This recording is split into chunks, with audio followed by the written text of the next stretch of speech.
चलिए छात्र आ जाइए। तो आज के क्लास में हम बात करते हैं ऊंचाई एवं दूरी की। ऊंचाई एवं दूरी त्रिकोणमितीय का एक भाग है, एक पार्ट है, जिसमें हमें लंब, आधार, कर्ण और उस दिए गए थीटा या तो उन्नयन कोण या तो अवनमन कोण में संबंध के बारे में अध्ययन करना है। यदि लंब, आधार, कर्ण और थीटा में कोई एक चीज़ गायब रहे और दो चीज़ दिया रहे तो उसको कैसे निकाला जाता है, तो इसके लिए हम बात करते हैं। सबसे पहला महत्वपूर्ण पॉइंट है इसमें जी उन्नयन कोण। क्या? उन्नयन कोण। कौन सा कोण? उन्नयन कोण। और इसमें दूसरा महत्वपूर्ण पॉइंट है अवनमन कोण। कौन सा कोण? अवनमन कोण। अब ये अवनमन कोण क्या होता है और उन्नयन कोण क्या होता है? अवनमन कोण क्या होता है और उन्नयन कोण क्या होता है, इस बात पे थोड़ा सा ध्यान से समझेंगे। तो बात कुछ ऐसा है कि उन्नयन कोण और अवनमन कोण जब कोई वस्तु, क्या? जब कोई वस्तु पृथ्वी पे रखा हुआ हो और उसको कोई व्यक्ति पृथ्वी पर से ऊपर की ओर, शीर्ष की ओर देखे। किधर देख रहा है? ऊपर। किधर देख रहा है? ऊपर। तो ऊपर देख रहा है, इसलिए वह देखी जाने वाली रेखा, यानी कि देखने वाली रेखा को पहली बात तो बोलते हैं दृष्टि रेखा। कैसी रेखा? दृष्टि रेखा। तो देखने वाली रेखा और आधार रेखा के बीच जो कोण बनता है वो कहलाता है थीटा, उन्नयन कोण। कौन सा कोण? उन्नयन कोण। कौन सा कोण? उन्नयन। उन्नयन ऐसे होता है, अवनमन ऐसे होगा। उन्नयन कोण, ठीक है। तो चलिए, अब अवनमन कोण क्या कहलाता है? तो जैसे मान ले जाए कि आप छत पे हैं। कहाँ पे हैं? छत पे। और कोई कार है जो कि रोड पे है। कार तो छत पे हो नहीं सकता है, आप छत पे हैं। तो छत पर से आप कार को देख रहे हैं। किसको देख रहे हैं? कार को। तो आप बताइए, मूड़ी नीचे कीजिएगा कि ऊपर कीजिएगा? सिर ऊपर कीजिएगा कि सिर नीचे कीजिएगा? सिर को नीचे करना होगा।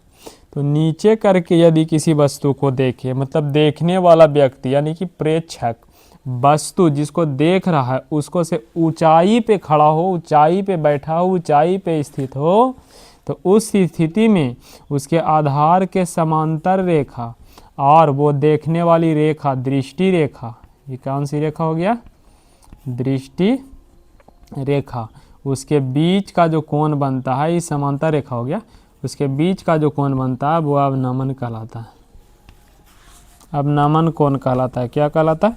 अवनमन कोण कहलाता है। अब आप बताइए कि अवनमन कोण और उन्नयन कोण में संबंध क्या है? अवनमन कोण और उन्नयन कोण में संबंध क्या है? तो सबसे पहली बात यह है कि ये रेखा हो गया और ये रेखा हो गया। इस तरीक़ा से एक रेखा आ रहा है और यहाँ से 90 डिग्री बना रहा है। कितना डिग्री बना रहा है? 90 डिग्री बना रहा है। तो उन्नयन कोण और अवनमन कोण ध्यान से समझेंगे। अवनमन कोण ऊपर से देखते हैं तो समांतर रेखा दृष्टि रेखा के बीच ये वाला कोण बनता है। अवनमन कोण बनता है। उन्नयन कोण नीचे से देखते हैं तो दृष्टि रेखा और आधार रेखा के बीच ये वाला कोण बनता है। और ये रेखा बिल्कुल समांतर रेखा के एक दूसरे को काट रही है। तो जब कोई दो समांतर रेखा को कोई तिर्यक रेखा काटती है तो इस प्रकार से बने संगत कोण बराबर होते हैं। क्या होते हैं? बराबर होते हैं। तो सबसे पहला और मेन रिलेशन है कि उन्नयन कोण का जो मान है वो बराबर होगा किसके? अवनमन कोण के। कौन सा कोण के? अवनमन कोण के। ठीक है बउआ। उन्नयन कोण किसके बराबर होगा? अवनमन कोण के। किसके बराबर होगा? अवनमन कोण के। यहाँ तक क्लियर है? फिर से, उन्नयन कोण कहाँ बनता है? तो उन्नयन कोण बनता है नीचे, जब ऊपर देखते हैं तब। किसके किसके बीच? दृष्टि रेखा और आधार के बीच। दृष्टि रेखा और आधार के बीच। अवनमन कोण कहाँ बनता है? तो अवनमन कोण बनता है ऊपर। कब? जब नीचे देखते हैं। किसके बीच? तो आधार के समांतर रेखा और दृष्टि रेखा के बीच। आधार के समांतर रेखा और दृष्टि रेखा के बीच कौन सा कोण बनता है? अवनमन कोण। कोनो दिक्कत है यहाँ तक? अब इस पर क्वेश्चन करते हैं। क्या करते हैं? क्वेश्चन। जैसे मान लिया जाए, क्या?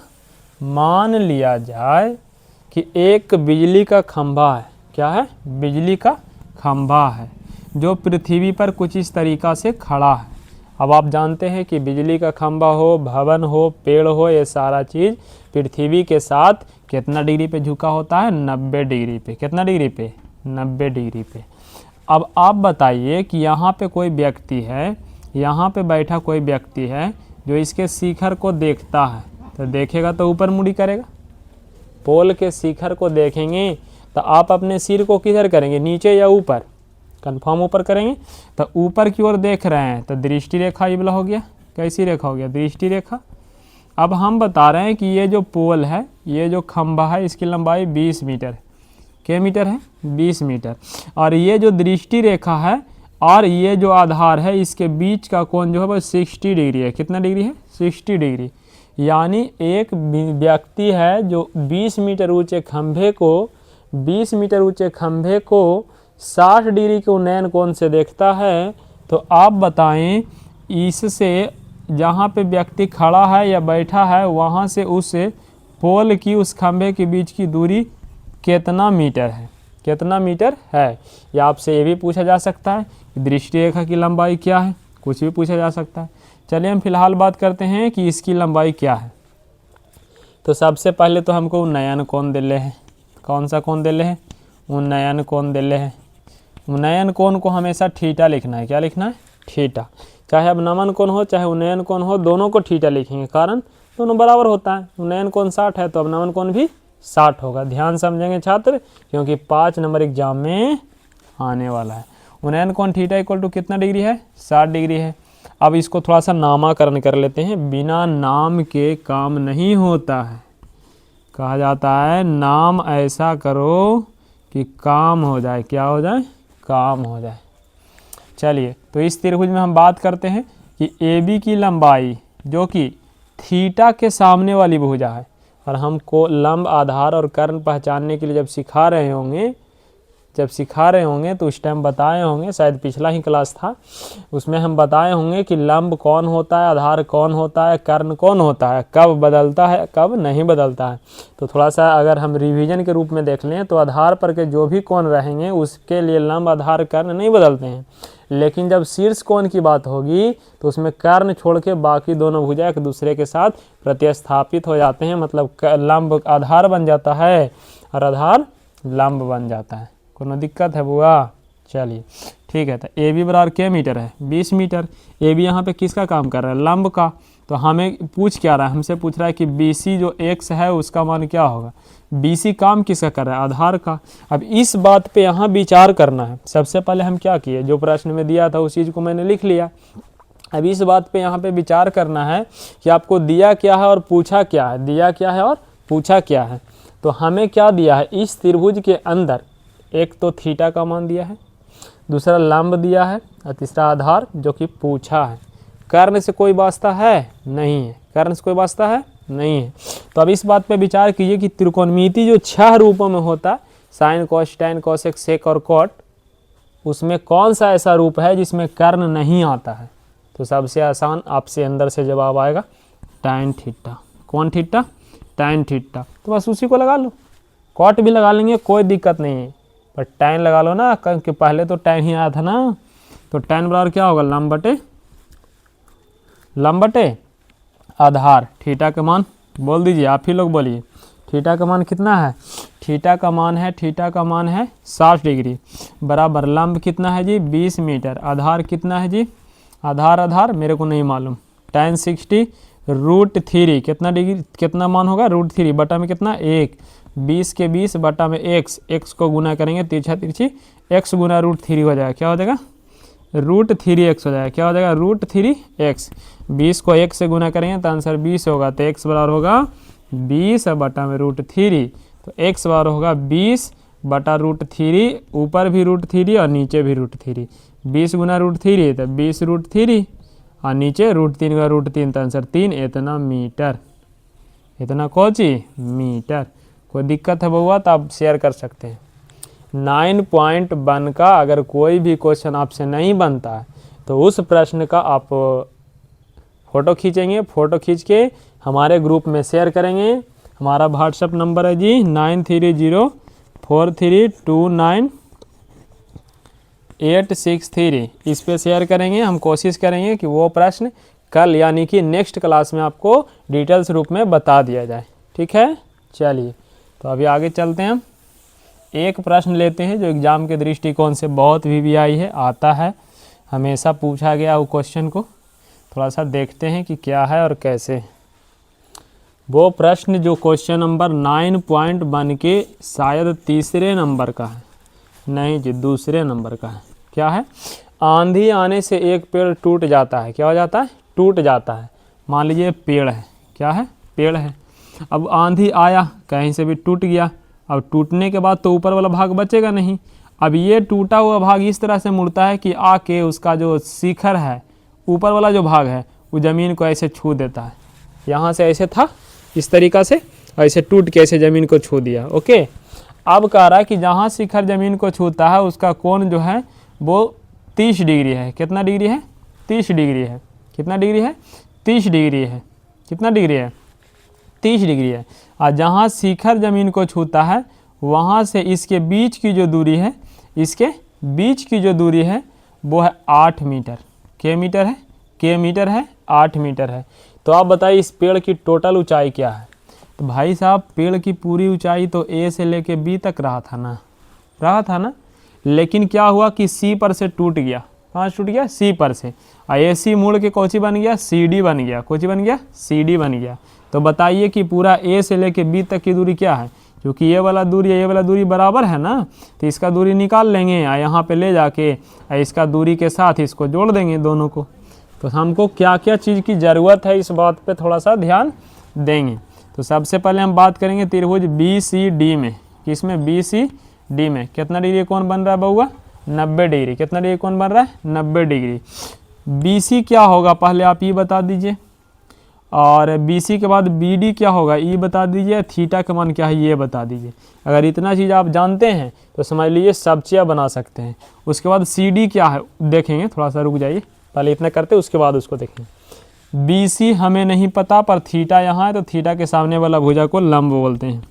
ओके, BD हमें मालूम है 8 मीटर जो कि आधार कहलाता है। लंब हमें नहीं पता। थीटा तो हमें मालूम है 30 डिग्री, बोले ना थीटा उसको मानना है जो उन्नयन अवनमन कोण के रूप में दिखे। उन्नयन दिख रहा है, इसमें कौन दिक्कत वाली बात थोड़े है। चलिए तो ये 30 डिग्री हो गया। अब सोचिए आधार दिया है, थीटा दिया, लंब गायब है, कर्ण पूछा है नहीं, दिया है नहीं, फिलहाल तो हम नहीं मानेंगे, आगे की बात आगे देखेंगे। तो इसमें हमें कौन थीटा की जरूरत पड़ेगी? किस त्रिकोणमिति की? tan थीटा ले लो। tan theta is equal to लंब बटे आधार। tan थीटा के मान 30 डिग्री, लंब के मान हो गया बउआ BC और आधार के मान 8, 33 के मान 1/√3 बराबर BC बटा में 8। तिरछा तिरछी गुना करेंगे तो अगर √3 BC बराबर 8 तो BC का मान होगा 8/√3। 8/√3 क्या हो जाएगा? 8/√3। तो इस बात पे ध्यान देते हुए 8/√3 के बाद यदि हम सोचें तो हमें ज़रूरत है CD के। किसकी ज़रूरत है? CD की। अब CD को निकालने के लिए आप क्या करेंगे? ध्यान से समझिए। CD जो है वो कर्ण है। CD कौन है? कर्ण। हमें मालूम क्या है? आधार क्या? BD। आधार पता है के मीटर? 8 मीटर। थीटा पता है कितना डिग्री? 30 डिग्री। अब इसमें कौन त्रिकोणमिति की जरूरत है? ध्यान से समझेंगे। कर्ण पूछा है, आधार दिया है। कर्ण पूछा है, आधार दिया है, लंब से को मतलब है नहीं। तो लंब को छोड़ दें तो आधार और कर्ण में रिलेशन क्या होता है? cos theta. क्या होता है? cos theta. तो cos थीटा बराबर लिख लीजिए आधार बटा कर्ण। cos थीटा का हो जाएगा 30 और आधार कितना बुआ? 8 मीटर और बटा में कर्ण कितना है? 30 मीटर। कितना? सॉरी कर्ण तो मेरे को निकालना था भैया, CD है। cos 30 के मान क्या होता है बुआ बता दीजिए? √3/2 8/CD। तिरछा तिरछा गुना करेंगे 8 दूना 16 हो जाएगा और CD गुना √3 तो √3 CD और CD बराबर निकालेंगे तो 16 के बटा में √3 हो जाएगा। 16 के बटा में √3 हो जाएगा। अब आप बताइए कि अब आप क्या करेंगे? भाई साहब करना कुछ भी नहीं है, इस 16/√3 है, ये 8/√3 है, इसका साथ हम इसको जोड़ेंगे तभी तो इसके साथ ही वाला निकलेगा कि दोनों बराबर है। तो यहाँ इस जितना यहाँ है उतना ही ये भी होगा, तो ये दोनों को जोड़ेंगे तभी ना टोटल दूरी निकलेगा। तो लिखते हैं पेड़ की पूरी ऊंचाई, पेड़ की पूरी ऊंचाई या टोटल ऊंचाई क्या होगा बउआ, बोल दो। AC के साथ जुड़ जाएगा कौन, BC। कौन जुड़ जाएगा, BC। कौन जुड़ जाएगा बउआ, BC। AC के साथ कौन जुड़ जाएगा बउआ, BC। तो AC कौन है बउआ, AC है 16/√3, 16/√3 और BC क्या है 8/√3। LCM लेंगे तो क्या होगा, √3, ऊपर में होगा 16 + 8, तो 8 × 24 हो जाएगा, काहे कि 16 में 2 8 है, बटा में √3 और √3 को हर परिमेयकरण कर दीजिए, आंसर आ गया। ऊपर हो जाएगा 24 √3/3, 3 से काटेंगे 8 बार में, तो फाइनल आंसर 8√3 मीटर। पेड़ की पूरी ऊंचाई 8√3 मीटर। चलिए जी, इसी तरीके के अगर आपको कॉन्सेप्ट क्लियर करने हैं तो हमारे साथ ज्वाइन रहें, जुड़ते रहें, साथ समय आपको सिलेबस समाप्त किया जाएगा। ठीक है, धन्यवाद।